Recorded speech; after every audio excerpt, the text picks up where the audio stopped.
दोस्तों पिछले साल आईपीएल मेगा ऑक्शन में लखनऊ सुपर जायंट्स ने ऋषभ पंत को खरीदा 27 करोड़ में और इसी के साथ वो बन गया आईपीएल के इतिहास के सबसे महंगे खिलाड़ी।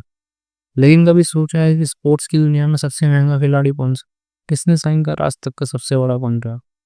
आप मेस्सी रोनाल्डो जैसे नाम सोच रहे होंगे और आप, लेकिन वो गलत है, क्योंकि सबसे बड़ा कॉन्ट्रैक्ट आज तक का साइन करा है वॉन सोटो, एक प्रोफेशनल बेसबॉल प्लेयर, जिन्होंने दिसंबर 2024 में न्यूयॉर्क मेट्स के साथ साइन करा $765 मिलियन 15 ईयर्स का कॉन्ट्रैक्ट। इनफैक्ट नंबर 2 पर जो खिलाड़ी इस लिस्ट में आता है वो भी बेसबॉल प्लेयर हैं, शोहे ओतानी, $700 मिलियन 10 ईयर। लेकिन बेसबॉल खिलाड़ियों को इतना पैसा जो मिल रहा है, ये जानते हैं इस बारे। बेसबॉल वैसे तो क्रिकेट की तरह ही बैटर बॉल से खेला जाता है, बट कुछ मेजर रूल चेंजेस, जैसे क्रिकेट में होते हैं हमारे 11 खिलाड़ी जिनमें से 4 से 5 बॉल है, लेकिन बेसबॉल में आपको 9 ही खिलाड़ी मिलते हैं जिनमें से एक पिचर होता है। और दोनों टीम्स की एक मैच में 9 इनिंग्स होती, मतलब इन टोटल 18 इनिंग्स एक मैच ही। सुन के ज़्यादा लग रहा होगा पर ऐसा है नहीं, क्योंकि एक इनिंग में बॉलिंग टीम को 3 आउट करने होते हैं। इन टोटल अगर आपको मैच जीतना है तो 27 आउट तो करने ही है। और इन कंपैरिजन टू क्रिकेट इसमें आउट करना आसान है, जैसे क्रिकेट को बोलते हैं बैटर्स गेम, बेसबॉल एक पिचर्स गेम। तो मैचेस की ड्यूरेशन लंबी 3 घंटे ही होते हैं, T20 गेम की तरह। बात करते हैं एमएलबी की, मेजर लीग बेसबॉल, जो कि highest level of professional baseball है। उसकी शुरुआत साल 1903 में हुई, जब 2 एग्जिस्टिंग लीग, अमेरिकन लीग और नेशनल लीग को मर्ज कर दिया गया, जो कि इसे बना देता है दोस्तों दुनिया की ओल्डेस्ट प्रोफेशनल स्पोर्ट्स लीग। और इन बड़े कॉन्ट्रैक्ट का सिलसिला जल्दी शुरू हो गया था जब साल 1930 में 8 मार्च को बेब रूथ, उस वक्त के बेस्ट बेसबॉल प्लेयर, उन्होंने न्यूयॉर्क यांकीज के साथ साइन करा 2 साल का कॉन्ट्रैक्ट $1,60,000 में, मतलब 1 साल के $80,000। उस टाइम पे यूएस प्रेसिडेंट थे हर्बर्ट हूवर और उनकी सैलरी थी $75,000। तो बेब रूथ उनसे भी ज़्यादा कमा रहे थे। जब बेब रूथ से इस बारे में पूछा गया तो उनका जवाब था कि हूवर को इससे क्या, I had a better year than him. उसके बाद काफ़ी समय तक ऐसे ही चलता रहा, नॉर्मल रेट से कॉन्ट्रैक्ट बढ़े।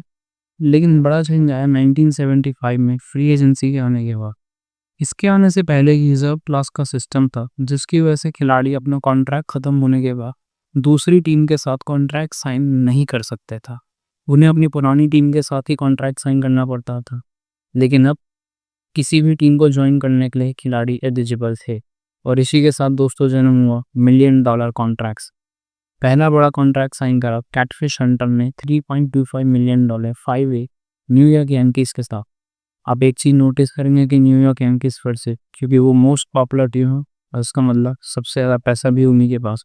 पहला 100 मिलियन कॉन्ट्रैक्ट साइन करा केविन ब्राउनिक किचन, $108 मिलियन 7 ईयर्स डॉजर्स के साथ 1998 में, जो कि उस टाइम में स्पोर्ट्स की दुनिया का सबसे बड़ा कॉन्ट्रैक्ट। लेकिन यहाँ तक भी सब नॉर्मल था। लेकिन फिर साल 2001 में एलेक्स रॉड्रिगेज के कॉन्ट्रैक्ट ने मार्केट को फिर पूरी तरह चेंज कर दिया। एलेक्स रॉड्रिगेज उस वक्त लीग के one of the best player थे और काफ़ी यंग। हर टीम का सपना था ऐसा खिलाड़ी अपने पास पा, और इसी डिमांड की वजह से उन्हें मिला 10 साल का कॉन्ट्रैक्ट टेक्सास रेंजर्स के साथ $252 मिलियन, जो कि आज के टाइम में भी एक काफ़ी बड़ा कॉन्ट्रैक्ट है। लेकिन अब आप सोचोगे कि ये पैसा आ कहाँ से रहा, और एक खिलाड़ी के लिए इतना पैसा सिर्फ कुछ मैचेस के लिए क्यों? और इसी को जानने के लिए हमें समझना होगा एमएलबी के स्ट्रक्चर पर। करंटली एमएलबी में 30 टीम्स हैं, सेपरेटेड इन 2 लीग, अमेरिकन लीग और नेशनल लीग, जिसकी बात हमने पहले करी थी। और दोनों ही लीग में 15-15 टीमें, और इन दोनों की अलग चैंपियनशिप होती है, और फिर विनर्स के बीच होती है एक 7 गेम सीरीज, जिसे वर्ल्ड सीरीज का नाम दिया गया। In total every team plays at least 162 games every year. जी हाँ, सही सुना आपने, 162 गेम एवरी ईयर। और इसमें प्ले ऑफ काउंट नहीं कर रहा हूँ। लगभग 2,500 टोटल मैचेस होते हैं, किसी और स्पोर्ट में इतने मैचेस एक साल में नहीं होता। फ्रॉम अप्रैल टू सितंबर लगभग हर दिन मैच होता, और इफ योर टीम क्वालिफाइज अक्टूबर में प्ले ऑफ। और क्योंकि मैचेस इतने ज़्यादा तो खिलाड़ियों की मेहनत भी ज़्यादा, और लीग के लिए रेवेन्यू की। स्क्रीन पे इस ग्राफिक को आप ध्यान से देखें तो पाएंगे कि एमएलबी का टोटल रेवेन्यू था $10.9 बिलियन 2023 में। काफ़ी बड़ा नंबर है ये। लेकिन नंबर 1 पर ना है, क्योंकि नंबर 1 पर है एनएफएल, अमेरिका का प्रीमियर स्पोर्ट, जिसे वो फुटबॉल बुलाती। और फिर आता है बेसबॉल और एनबीए, दोनों ही अराउंड $10.9 बिलियन पर। आप सोचोगे कि एनएफएल नंबर 1 पर है तो सबसे ज़्यादा पैसा तो इनके खिलाड़ियों के पास होगा, और आप ये सोचने में गलत नहीं। Patrick Mahomes currently best player in NFL, उनका कॉन्ट्रैक्ट था $450 मिलियन 10 ईयर, लार्जेस्ट कॉन्ट्रैक्ट है एनएफएल का। बट बेसबॉल से कम। इसका एक कारण तो ये है कि एनएफएल में बस सारा गेम सेट है। जब गेम वाइज हम जाए तो ये कॉन्ट्रैक्ट सबसे ज़्यादा है, लेकिन बेसबॉल के कॉन्ट्रैक्ट सबसे बड़ा होने का कारण है नो सैलरी कैप इन एमएलबी। इसका मतलब है कि कोई लिमिट नहीं है पैसा खर्च करने की। और एलए टाइम्स की एक रिपोर्ट के मुताबिक ज़्यादातर टीम के ओनर बिलियनेयर्स हैं। तो जब ये टॉप खिलाड़ी फ्री एजेंट बन जाते हैं, अवेलेबल होते हैं, तो इनके लिए एक बिडिंग वॉर सब हो जाता। वान सोटो का एग्जांपल ही ले लीजिए। यंकीज़ का ऑफर था इनके लिए $760 मिलियन 16 ईयर, और मेट्स का ऑफर था $765 मिलियन 15 ईयर। एक रिलेटिवली छोटा डिफरेंस, लेकिन उन्होंने मेट्स को चूज़ किया और एक फॉरएवर ट्रेडर बन गए, क्योंकि इससे पहले वो यंकीज़ के लिए खेल रहे थे। लिमिट तो नहीं है, पर एक थ्रेशोल्ड ज़रूर है, विच वाज $237 मिलियन इन 2024। अगर आप इसके ऊपर जाने को लग्जरी टैक्स देना होता, जिसको सीबीटीवी बुलाते हैं, और उसके भी अपने रूल्स हैं कि फर्स्ट ऑफेंस था, सेकंड ऑफेंस था, कितना अमाउंट था, उस हिसाब से आपको पे करना पड़ता है। Big market teams like New York Yankees, Mets, Dodger regularly इस थ्रेशोल्ड के ऊपर है और टैक्स पे करती है। मेट्स ने तो 2024 में 100 मिलियन से ज़्यादा टैक्स पे ही पे करा था, जो भी कुछ टीमों की टोटल सैलरी में नहीं। जैसे एलेक्स रॉड्रिगेज के कॉन्ट्रैक्ट में मार्केट को हिला दिया था, कुछ वैसा ही गैस शोएब ओहतानी है। जब 2023 सीजन के बाद जब उन्हें फ्री एजेंट, उन्हें मिला $700 मिलियन का contract, because he is the most talented player ever. उनसे पहले एक $500 मिलियन का कॉन्ट्रैक्ट भी नहीं था, और अभी 1 साल के अंदर ही ये नंबर भी ब्रीच हो चुका वान सोटो के कॉन्ट्रैक्ट के साथ। अब इस लिस्ट में आप देख सकते हैं $300 मिलियन या उससे ऊपर के कॉन्ट्रैक्ट, ज़्यादातर नाम और प्लेस इसमें कभी सुने भी नहीं हुए। और ये सभी कॉन्ट्रैक्ट आप नोटिस करोगे तो देखोगे कम से कम 8-9 साल की, क्योंकि ऐसे प्लेयर बार बार अवेलेबल नहीं होते। तो टीम उन प्लेयर को लेट गो नहीं करना चाहते हो, खिलाड़ी भी आराम से टीम बनाना चाहते हो, और प्लेयर भी अपना फ्यूचर सिक्योर करना चाहते हो, ताकि बार बार फ्री एजेंसी में ना जाना पड़े, इसीलिए ऐसे बड़े कॉन्ट्रैक्ट साइन करे जाता।